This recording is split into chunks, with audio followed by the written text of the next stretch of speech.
অনেকেই প্রশ্ন করেন যে কোরআনে কারীম তেলাওয়াতের পরে আমাদের দেশে অনেকে দেখেন আপনারা চুমা খায় রাখার সময়, এটা জায়েজ আছে কিনা?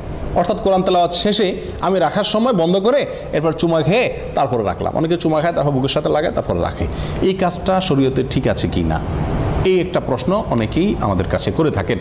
মূলত এই চুমা খাওয়াটা আমাদের দেশে বা আমাদের সমাজে মানুষ চুমা খায় যে কোরআনকে, এই চুমা খাওয়াটা শুধুমাত্র সম্মান দেখানোর জন্য খায়। এই চুমা খাওয়াটা কোরআনের প্রতি তার ভালোবাসা প্রকাশ করার জন্য খায়।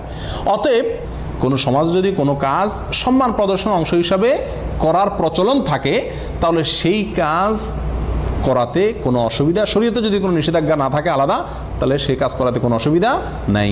অতএব কোরআন তেলাওয়াতের পরে আমি চুমো দিয়ে রাখছি, এই চুমো দেওয়াটা আমার মহব্বতের বহিঃপ্রকাশ, কোরআনের প্রতি ভালোবাসার বহিঃপ্রকাশ হিসাবে যদি আমি চুমা দিয়ে রাখি, তাহলে এই চুমা দেওয়াতে কোনো অসুবিধা নাই। তবে যদি কেউ মনে করে এই চুমা দেওয়াটা সুন্নত, এটা সওয়াবের কাজ, এটা কোরআন রাখার আদব, তাহলে সেক্ষেত্রে এটা কি হবে? বেদাত হবে। কিন্তু আমার মনে হয় না যে এই মানসিকতা থেকে মানুষ রাখে। বেশিরভাগ লোকেই হয়তো মহব্বত করে চুমা দিয়ে রাখেন।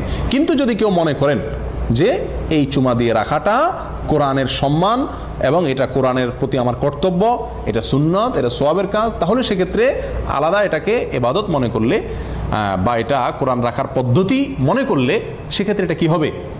বেদাত হয়ে যাবে।